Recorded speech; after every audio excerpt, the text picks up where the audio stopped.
If you're tackling part one of modern history, the interwar years, or if you just want to really get to grips with why the world fell into conflict in 1939, you're in the right place. Today we are focusing on, well, the moment collective security really died, the Manchurian Crisis from 1931 to 1933. It's absolutely foundational for your revision. It really is. So many historians see this as the perfect case study in geopolitical failure. Our mission today is to do a deep dive into the sources and really analyze how this conflict became the League of Nations' first major test and why it failed so spectacularly. So we'll be breaking down Japan's motivations. The agonizingly slow response from the League and the consequences, the really devastating consequences that showed other aggressors that the international system was, a bit of a paper tiger. We are firmly in that turbulent time between the wars, 1919 to 1939. And to start, we have to talk about geography. The location is Manchuria, this huge resource-rich region right next to Japan. Which the Japanese would later call Manchukuo. The maps really tell the story here. Japan is an industrial island nation, and Manchuria offered basically everything it didn't have. Okay, so let's unpack that. Why was Japan so focused on Manchuria? It has to start with the economy, right? It's all about economics and demographic pressure. Japan had seen this incredible industrial and population boom since the start of the century. By the late 1920s, that huge population needed huge amounts of imports. So they were completely reliant on global trade. They needed to bring in iron ore, coal, timber, everything to keep the factories running. And they needed markets to sell their finished goods. It's this, this constant cycle of dependence. And that dependence becomes a huge problem with the Great Depression. Absolutely catastrophic. As the sources show, the big Western powers, Britain, France, the USA, they all react to the Depression by throwing up huge trade barriers, tariffs. Protectionism. It just gutted Japan's export economy. It did. And when you look at the numbers, you can kind of see why the Japanese military felt so desperate. I mean, if you can't sell your goods, you can't pay for the raw materials you need to survive. So this economic pressure just feeds right into the military's existing worldview. It powerfully reinforces it. Their view was that the only way to secure Japan's future was through expansion, to achieve what they called autarky economic self-sufficiency by building an empire. They needed to physically control the supply chain. Exactly. No more relying on international markets that could just shut them out. And they already had the perfect foothold in Manchuria. Going back to the war with Russia in 1905. Right. They already controlled key infrastructure, most importantly the South Manchurian Railway. This wasn't just a railway, it was an economic artery carrying all those resources, coal, iron, timber, straight back to Japan. So you have this clear contrast. A resource-poor island looking across the sea to this huge, resource-rich, and politically weak region. For the military faction in Japan, it was an irresistible prize. They knew this was their chance. So with that motivation set, let's get to the trigger, the actual event. The Mukden Incident, September 18th, 1931. The incident itself was, well, it was almost certainly a setup, a manufactured excuse. The Japanese Kwantung Army, which guarded the railway, claimed that Chinese troops tried to blow up a section of the track. But it was a really minor event, wasn't it? Oh, tiny. Maybe a small explosion, minimal damage. But the Kwantung Army used it as their immediate justification to invade. And here's a detail that's so important for you to remember for your revision. The military was acting on its own. Almost entirely. The sources make it clear that the civilian government back in Tokyo was actually protesting the action. They wanted diplomacy. But the Kwantung Army just ignored them. Completely. And this is key. The government in Tokyo had no real control over its own generals on the ground. This created an impossible situation for the League of Nations. Who do you even negotiate with? The government that has no power or the army that's actually doing the invading? It's a mess. So the military just rolls in, sweeps aside Chinese resistance, and by early 1932, they've set up a new puppet state, Manchukuo. With the last Chinese emperor, Puyi, as its figurehead, it was just blatant aggression. Of course, China immediately appeals to the League of Nations. Under Article 10 of the Covenant, the part that's supposed to protect members from exactly this kind of thing. Right. China went straight to the world body, saying this was a serious test for the whole system of collective security. And they stressed that Japan wasn't some rogue state. It was a leading member, a permanent member of the League's council. The world was watching. Everyone was waiting to see what the League would do. And what it did was not much, and not very quickly. Right, and this is where the analysis gets really critical. How did this body, designed to prevent war, react to a test from one of its own? The first thing you notice is the delay. It was almost comical, the delay. You have to remember that this is an era before instant communication. No satellites, no live news feeds. The League is in Geneva, Switzerland. The crisis is on the other side of the planet, so they decide to send an international commission to investigate. The Lytton Commission, led by the Earl of Lytton. Yes. But just think about the logistics. These officials have to travel for weeks, thousands of miles just to get there. Then they have to navigate occupied territory, interview witnesses, write a report. And the crucial thing is the timeline. How long did it all take? Over a full year. The invasion was September 1931. The Lytton report doesn't even get published until October 1932. A whole year. And what's Japan doing during that year? Consolidating their control.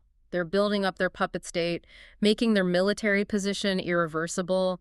The slow wheels of diplomacy were just no match for military speed. So the report finally lands. What's the verdict? It was careful. It acknowledged Japan had some economic interests there, but the core conclusion was damning. It said Japan had acted unlawfully. Not in self-defense. No, not in self-defense. And that Manchukuo was not a genuine independent state. It said Manchuria should be returned to China. And Japan's response? Immediate rejection. They just refused to accept it. And then, in a huge show of defiance, they escalated. This is where they invade Johor province. Exactly. In February 1933, they pushed deeper into China, basically telling the world they don't care what any report says. The League had been completely rebuffed. So what was their final official action? In March 1933, they finally voted to formally adopt the Lytton Report. The vote was overwhelming, 42-1, condemning Japan. And that one dissenting vote was? Japan, of course. And immediately after that vote, on March 27th, the Japanese delegate just stood up, announced Japan's formal withdrawal from the League of Nations, and walked out. They just left. They just packed their bags and left, and it exposed the League's ultimate weakness. It had no way to force a powerful member to do anything if they just chose to leave the club. So that brings us to the core question of failure. Why couldn't they do more? Was it just a lack of will, or were there bigger problems? It was both. Let's start with the structural problems. The League had no army. Any military action needed everyone on the council to agree, which almost never happened. But the biggest handicap was the empty chair, the absence of the United States. That is such a huge point. The U.S. was Japan's main trading partner. Right.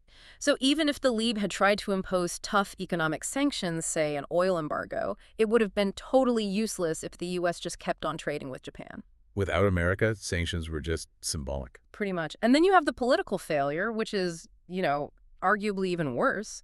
Britain and France, the two most powerful members left, simply refused to commit. They were still reeling from the Great Depression at home. Exactly. They had zero appetite for sending their armies and navies halfway across the world to fight Japan over a piece of China.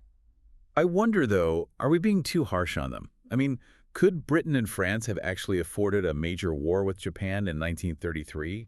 Their economies were shattered. That's a very fair point, and it absolutely explains their reluctance.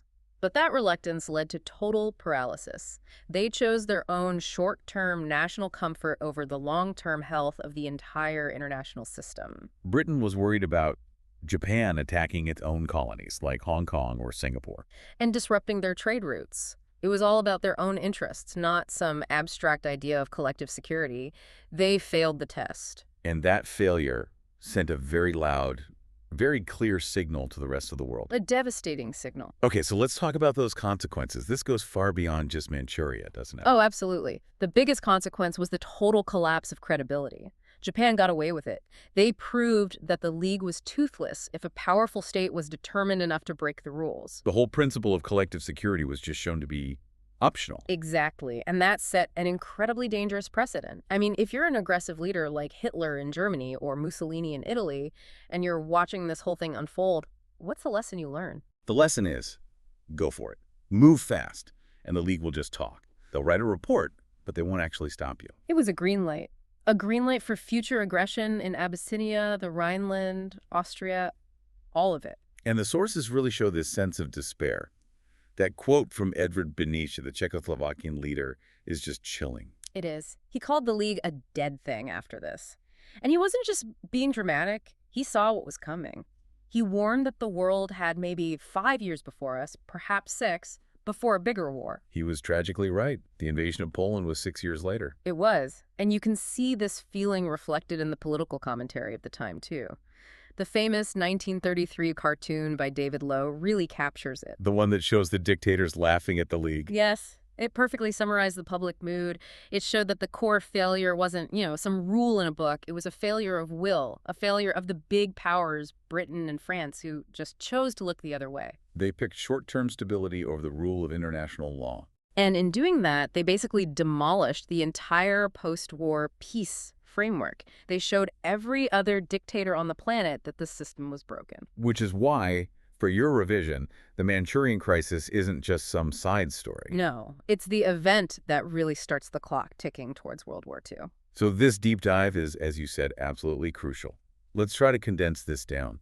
What are the 3 key takeaways you really need to hold on to for revision? Okay, first, the motivation. You have to understand Japan's desperate need for resources and markets and how that was made worse by global protectionism. Second, the process. The slow, year-long investigation of the Lytton Report. It was a tactical disaster because it gave Japan all the time it needed to make its gains permanent. And third, the result. The powerful League members, Britain and France, put their own national interests first. Their fear of economic and military costs meant they abandoned international law. That was the moral failure. And that led directly to Japan's successful, unpunished aggression. Right. And if we connect this back to that powerful prediction from Benish, the source material showed this real fear that the world was running out of time. So this raises a really important question for you to think about. Go on. Since the Manchurian Crisis proved that aggressive powers could just ignore the League and get away with it, was the League's failure in 1933 the moment that World War II, just 6 years later, became inevitable? Something to mull over as you keep tackling this period. Essential history, essential context. We'll catch you on the next deep dive.